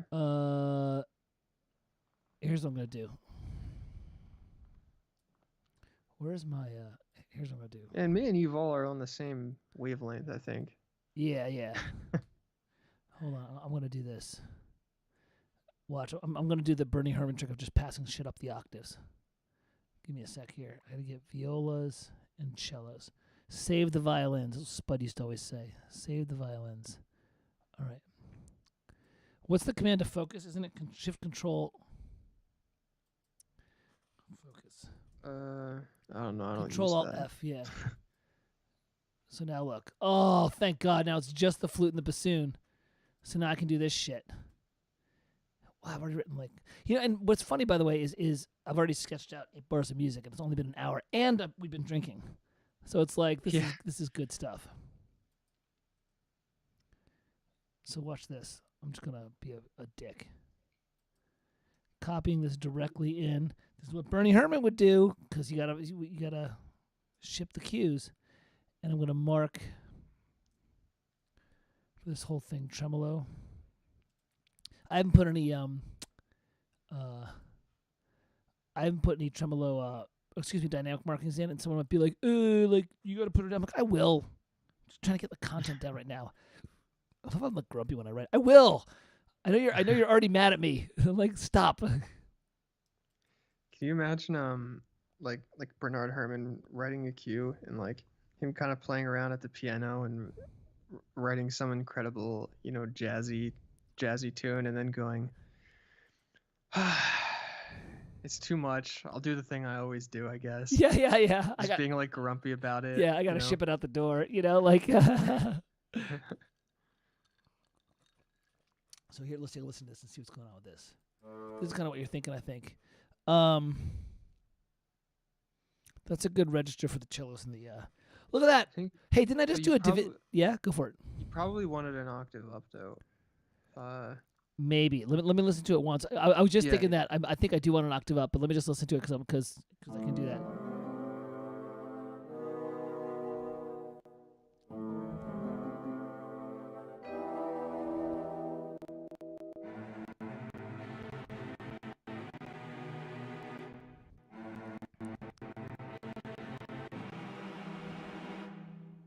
Yeah, you're right, Brad. I want an octave up. It's going to sound cooler that way. And it's going to be pianissimo with the little hairpins in and out. I'm just not doing it right now because I'm being lazy. Yeah. Yeah, you sure are, dick. Well, then why would I do it to the violas? It's really high in their tessiture. I mean, it'll sound great. Hey, look at that, everybody. Divisi strings. I just did a lecture on that at ThinkSpace last week. That's when you use Divisi strings. Because you know what? Because you know what's going to happen? I'm going to put violins in octaves like sol tasto above them. Yeah, you know what? I actually take back what I said. It might be better. I think you should save your cello. That's just me. All right, let me play with that. And maybe instead bring in the violins. If it's concertino and tremolo, then I guess it's gonna be Divisi concertino. Yeah. That just feels too high too quickly, I think. I want Peter Theja says, probably a stupid question. There are no stupid questions, only stupid people. Why compose and always go, yes, I'll do that because he would do this and the other would do that, and so that's cool and so on. Wait, Peter, I'm not sure. Well, first, Yuval, there should be a build-up. Oh, yeah, totally. There's going to be a build-up. I'm just, this is sketching. This is gathering materials. Peter's saying, why compose? I can answer that, but yeah, please do. Dude, this is a dual chat. This is fun. Why say, yes, I'll do that because he would do this and the other would do that, so that's cool and so on. Okay, Brad, you take it because I'm not sure the question is, but you are sure. Well, actually, it's funny. Grim just said almost exactly what I was going to say, and that's that like, the people that we're taking from, or that I'm taking from in most circumstances, are people with way more knowledge and experience than me, and I know that it worked for them, so I go. So if I'm in this hypothetical situation that Mike is in right now of having to ship this cue for a game in 1 hour, which he doesn't actually have to do, but but it gets me moving. It's a kick in the ass that I need, right? Yeah, if that's actually the case and I have an hour or two to do something, then I go, I'm not gonna reinvent the wheel in an hour or two. I'm gonna go with what works because I kind of have to, Yeah, exactly, Grim. Control C for the win. And Peter, I'll do that because Herman does it too. And Brad, thank you. That's a great one. And I'm going to take a 30-second break before I dive in for which octave I want to be here, because I have two thoughts about that. One is, one of my best friends who you've met, Brad Avish, asked me once. He's like, "Do you like to listen to your cues?" And I'm like, "Yeah, the ones that I'm proud of, I do, because I write music because I want it to make people feel a certain way, and I use myself as a barometer. So if I write a piece of music and it makes me weep inside or it makes me feel triumphant, then I'm like, okay, I'm pretty sure if it makes me feel good, then the people that I want to connect with, it'll make them feel good. Like when I did Flight of the Bubble, remember, Brad, I did that fanfare, and you were like, oh my God, this is like total Olympic fanfare from Williams. And I was like, yeah, but it makes you so. I kind of say, well, what composers make me feel a certain way, and then what can I learn from them to channel that emotion? Because I'm trying to tap into emotions. I'm not trying to tap into musical logic, which is where Brad, rightly so, kicks me in the ass when I start getting too jazzy. He's like, stop thinking about the form. Like, what are you trying to say emotionally? So that's one reason why I'm like, well, look, if Sam Barber wrote something that made me weep, which he has, and not the freaking Adagio for strings, which is great, but I'm talking about other things like his Essay for Orchestra, and the second movement is from his piano concerto.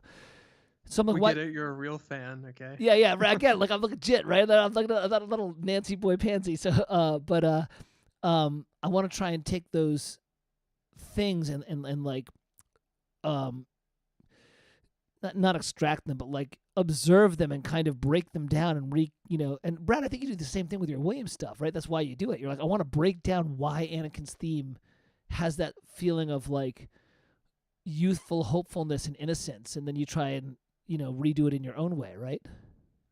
Yeah, it's also like to go off your point, and also I'm not trying to pile this onto Peter. I'm just now thinking about this. We're not, brother. We're not. Yeah, I swear to God.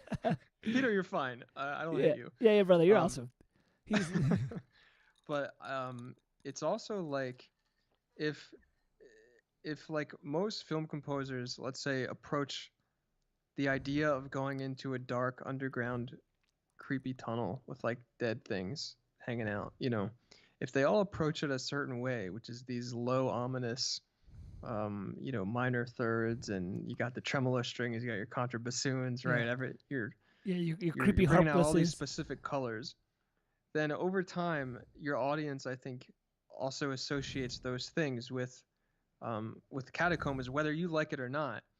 So then if you come in and you're a real original guy, and you're like, well, actually, I think having a piccolo, playing a major theme tune in the Catacombs is going to be the right thing to do. It's like, well, the rest of the world doesn't think like that. So. And it's like, and then you confuse the audience, and you should always strive to be unique. But I mean, look at all the decisions I made just now. Brad started this. Brad started this, but he started with this. Just do thirds in an octave. He went, and the minute that happened, within 2 minutes, I was off and running with it. You know what I mean? Like I'm like, all right. But then I made decisions that was, okay. Like I made a decision where I'm like, okay, as a composer, I do the Goldilocks thing, right? Which is, this is too low, this is too high, this is just right. I move things around, I advance, I expand. So, the starting points might be similar and a lot of the general colors, but I'm still making decisions at a micro level to make it still me. And that's why people will say, hey, that sounded like blah, blah, blah, without, hey, you ripped off.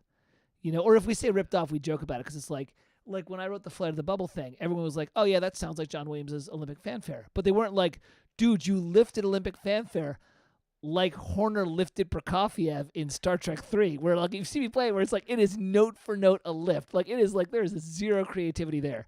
So, and the last thing I'll say, because it becomes a big philosophical thing, and I'll go back to my martial arts training, right? I have lost count of the times that I've sparred with someone who tried to reinvent the punch and got their ass kicked.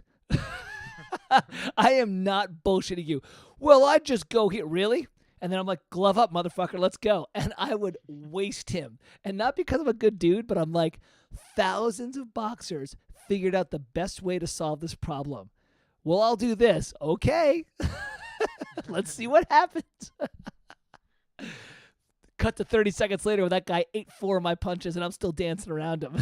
It's but it's true. Like, that's also why I get pissed when people are like, oh, well, I'll just voice this chord way down here. And I'm like, don't do that. Why? I'm like, because none of the great orchestral people did that. Oh, well, but what if I'm like, no one did that in hundreds of years because they heard thousands of live orchestras do this and they knew it sounded like shit. You're not smarter. No, I'm not smarter than Beethoven, Tchaikovsky, Ravel, Mussorgsky, Stravinsky, Copland, right? Yeah. I might be smarter than Hans. Maybe a little bit. A little bit. I found out some more stories about Hans. that will stay. That will stay nameless. It's not fair. Because is it, like what's the point of? It's actually not bad stories. He's actually a really on the up and up. But it's more like let me tell you about how Hans really runs his day. You know, and you're like, oh, all right. There's the image and the reality. Anyways, Peter, sorry, we're just beating all over the place, but I feel really strongly about that. But it took me a long time to get to the point where I felt comfortable ripping stuff off. I used to think I had to be unique and original, and I was like, no, I would rather write music, you know. And I'd rather write than panic about it if I wrote something that sounds it freezes me. When I was at graduate school at Duke, I had such a freezing because it was like I'd read a note and it was like, nope, it's an A. Copeland wrote Appalachian Spring in A. Well, now I'm done. I wrote one note and I froze because there was such pressure to be original. And now I'm like, I don't care. Everything's been done before. Am I making any sense, Brad? Yeah, totally. It's like, for me, the best way to work quickly and not care about that is when I have to do it to a deadline for an Ava thing. Yeah. It's like that, because then I don't know. That sort of thing just pushes me to go. It's almost like an excuse. Where I go, like at the end of it, I go, well, it's not the most original thing, but I had 2 days, you know. Yeah, that's fine. That's fine. Have you ever heard John Williams' concert music? It's like super edgy. A lot of it, like I heard his bassoon concerto, the one about the tree or something like that. Yeah, it's great. Yeah, I mean it's great, but it's like edgy. It's like borderline atonal. Like that you could tell is where he's pouring his art. He's like, I'm gonna push the boundaries, right? Like he's really exploring shit there. Yeah, Yuval, high five. Just rip it off. But you know what? On the other hand, then it makes me really respect when someone is truly original. Like, I think you and I were talking. I know I was talking with Rob Thomas about this. Who's a 20th century guy? Not Schoenberg, the one I like. Webern. He writes these little miniature pieces. They're 90 seconds long, and yeah, 5 Sacred Trees. That's it. It's so good. It's so good. So Webern wrote all this like pointillistic atonal stuff, and I can't listen to a lot of it because it's kind of hard to, you have to really concentrate. But it's absolutely beautiful, and it's like so well thought out. It's like different colored crystals hanging in a winter sun. Like that's how I feel when I listen to it. It's almost like I'm watching crystals hanging on my doorstep, and they're reflecting different lights. And it's like nothing I'd ever heard before, and it's really beautiful in a very cold and brilliant and distant way. Toru Takemitsu is another one like that. If you ever listen to Takemitsu stuff, it's like it feels like you're listening to a Japanese garden having been perfectly planted. It's like, you know what I mean? Good like every description. yeah, it's like that. It's amazing. But I can't listen to a lot of it, and it's like there's only one of those dudes. Like I would not want to hear a Takemitsu knockoff because I'm like, dude. Does that make sense? Yeah, it makes sense. I don't know, man. It's like I'm just riffing on shit right now. All right, what the fuck are we doing with this thing? Oh wait. Yeah. Okay, I haven't been keeping up in chat. Actually, let me respond to Grim quick because Grim, I agree with what you're saying. I think maybe I can make it at least what I'm saying a little more clear. I'm not saying that you shouldn't try to do something new and original, but I am saying that one, if you are going to do that, let's say if you're going to reinvent the wheel for you're going to reinvent the catacomb music of the zeitgeist, okay? Like you have to know what you're up against, you have to know what the expectation is of the audience, and just be aware of that, because if you're trying something completely new, it may go over their heads, Yeah. But that aside, mainly what I'm saying is in the hypothetical scenario where you're going against the clock is the main time where I start whipping out my book of like things to copy, Oh yeah. Oh yeah. It's like is when you just don't have time to reinvent the wheel, because that's definitely plays a part. Yeah. And also Yuval had a great quote where she was like kind of something about start simple and build. She kind of mentioned something earlier in the chat about build up and you start simple and then go. It's like just because right now we're simple doesn't mean we're not going to get crazy weird, which we're probably going to, and also it's like here's the warts and all. Like this is also the sketching portion. Like you sketch then you polish. When Brad and I did the little 8-bar sketch thing, you saw the process, right? Where I wrote like 20 bars of junk and was like, okay, I'm just trying to get this thing out. And then I started to kind of understood, and then I started copying things and assembling them. Like I'm sure I'm going to go back and add 2-bar turnarounds and things like that. But Brad's doing a good job of like keeping me from getting in the weeds real fast. Because I was getting in the weeds of like the worst weeds ever, where it's like, oh, like which chord is the chord, right? It's like, no, dude, you can just you can't. you got to move on, man, right? Yeah. This is it's funny. I'm feeling a little better now. Actually, I'm feeling a lot better, Brad. Thank you. Because I was nervous about like, okay, this is the gang, and they're gonna start listening to like what I write artistically. And Peter was like, "You're just lifting." No, I'm busting Peter's like, "You're just lifting everybody." I'm like, I don't mean to be lifting everybody, but that's my influences. We're all influenced by everyone else. You know who's really innovative about being inspired by other people but doing it his own way? Billy Joel. Billy Joel could like take like these stock genres and like make them.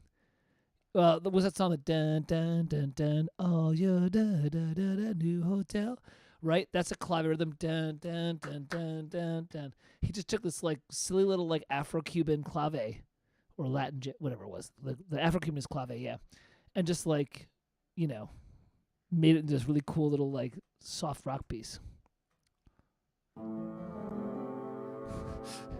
That is so John Williams, that little harp gliss.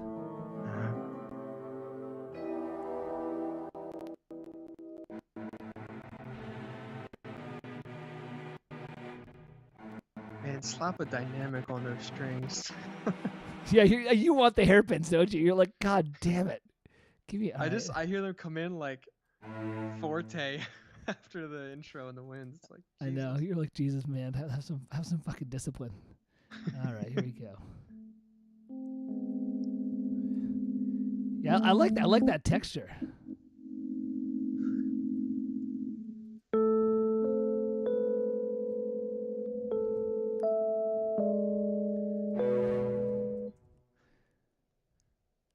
Are you feeling Are you going with the the electric piano there? Yeah. That's actually not a bad idea. Hold on a second here.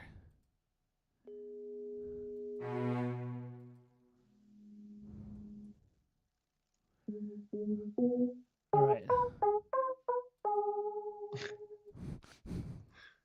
It's actually pretty good. Oh, I feel bad. I only have 5 more minutes, and the reason why is I've actually got to meet with the Play Eternal guys.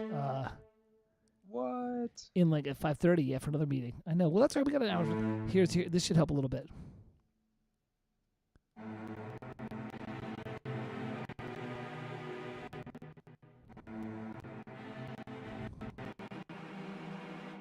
I don't know. Like, I don't like either octave. I'm not sure what's going on with it yet.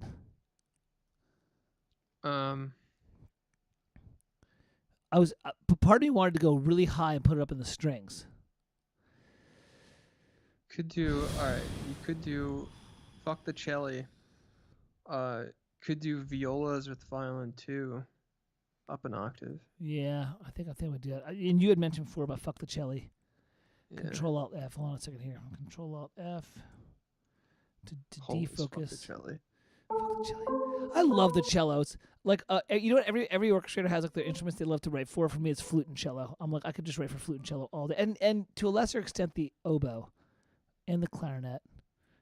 But I hate them. Like the brass drives me nuts. I don't know why. I just don't like writing for brass. I do it because I have to, not because I want to. I think I was gonna say I like writing for brass. I don't know what my favorites are, to be honest. How are you writing for trombones? You like that? Trombones drive me nuts. I don't know what to do with them. I just do what Jerry Goldsmith does with them. See you, Grim. Hey, good night, Grim. Good seeing you, brother. I'll see you soon, right? do I do? I don't know. Here we go. I don't know what I do. Let's try. Well, we only have 5 Take minutes it left, day by anyways. day. Yeah, you've. I like the tenor instruments. French hornet too.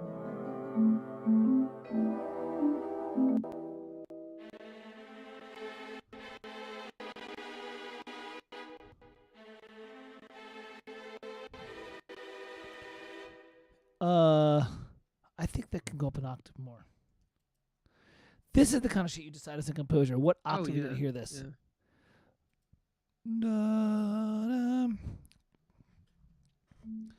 So check this out.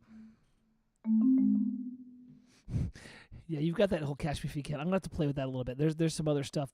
I'm a little bit too Bernard Herrmann here right now, and I don't like.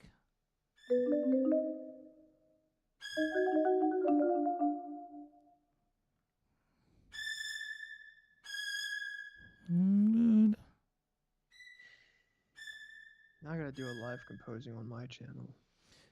Yeah, you should. It's fun. Live compose some Harry Potter music. I feel like you're like so much faster than I am right now, which is great. I'm super happy for you, but I'm also jealous. But this is what's making me do. It's like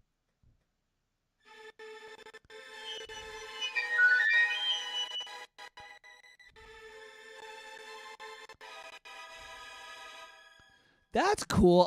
That works pretty well, I think. I'm digging that. That is actually pretty cool to do. Hey, Peter had a really good ear on that. He said, didn't that idea get reused with the Ren theme? The Ray theme, right? Sorry, you said Ren, but the Ray theme, didn't the Ray theme do like the harp, the celeste, and the vibes all layered together? Yeah.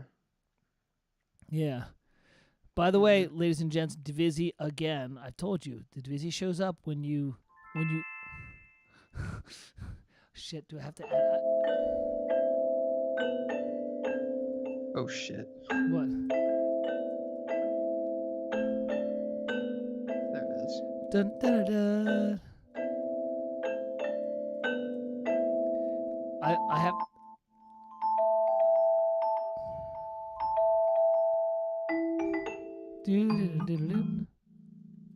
Yeah.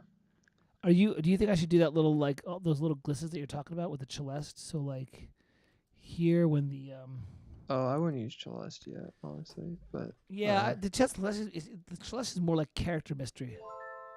yeah. What you could do would be cool, maybe. I don't know. I think how can I don't have all my samples loaded up, but you could do. Didn't he use the celeste when Luke and Leia were born? Did he use the creepy scene where the robot was like, "She's giving birth"? Oh yeah, There was all there's this like, yeah, they're like minor major 7 arpeggios that are playing the Darth Vader chords, which is awesome. And yeah, and by the way, I picked that up. Jerry does a variation of that in a really cool way. He'll play two chords, he'll play 2 minor triads, a major third apart, so F minor and A minor, and he'll just stack them, so you'll get this kind of sound. Yeah, that's exactly. It's the same. It's the same concept. He does them a bit more chunky, but they're there, and I love that. I love that sound. You know.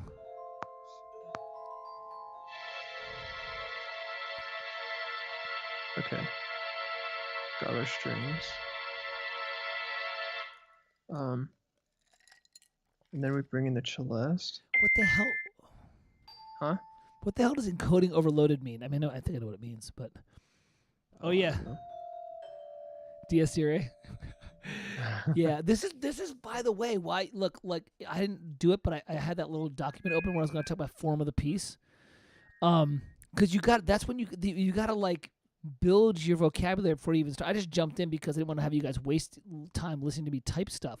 But we should be doing stuff like that where it's like when I start a piece, a lot of times I'll write 3 or 4 reference tracks and be like, a reference track this why. Here's the form I like from this piece. Here are the colors I like from this piece. Just getting the buffet table down to a manageable size, right? The DS area is cool, man. So yeah, I need to do some more listening because I want to get although let's see how much I wrote because I got to leave in a couple of minutes, which is fine because we've been doing this for like 2 hours, which is great. So I started on bar 7, and I sketched bar 7 through bar 18. So on a Friday afternoon, 11 bars. Is that right? That's not bad. That's not bad. With some good ideas. There's something. It's the piece still feels a little bit chunky, but it's a sketch, and I'm just generating some ideas, like kind of thing. Because for example, I don't. Oh! I knew what I was gonna do. Listen to this. Last thing I'm gonna do, I'm gonna call it. I want to transpose this down a minor second because it's really cool. Listen to how cool it's gonna sound when this happens. I want it to be an A the first time and a G sharp the second time in terms of like key areas. You know what I mean? So listen to this. Oh, the second. Okay, I was like, wait, the whole thing? Why are you transposing? No. Thing? When I move to the strings, yeah. Okay.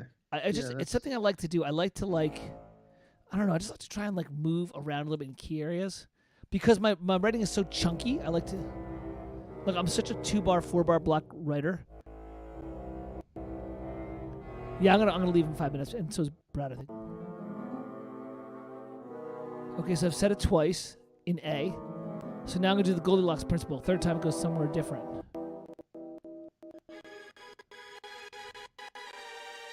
Yes, a half step down is the way to go, dude. Yeah, I like that. Isn't that cool? Yeah, it feels like you looked in a different direction, Yeah, right? Like you're walking through the catacombs and then you look from your left to your right and you see something new. Yep. And then you're in a new key, Yeah, exactly. And it's the thing I said about, I always talk about Brad, you remember when I talk about advancing and expanding a piece of music and I say yin yang and I say pick one thing and flip it. This to me is stay on the same key, go to a distantly related key or something, But a half step down is in a weird way distantly related, Yeah, direct modulation because I'm a chunky composer. I don't know how to do John Williams' fluid stuff yet. I'll figure it out at some point. Brad does. Brad knows how to do the fluid evolution. My stuff is very chunky, and that's just the way I am. Also, Brad, look, I get the ability to do my favorite thing, which is write a frickin' double sharp in the violins. Perfect. I hate that shit. All right, so listen, let's call it on this one because it's I think it's 10:30 p.m. your time, Brad. So you're starting to kind of wind down. Yeah, 11:30, so it's time for bed. Yeah, time for bed. And I got to meet with the Play Eternal guys right now, but I know you. I mean, you're right. Johnny sometimes brute forces it. He's such a craft master.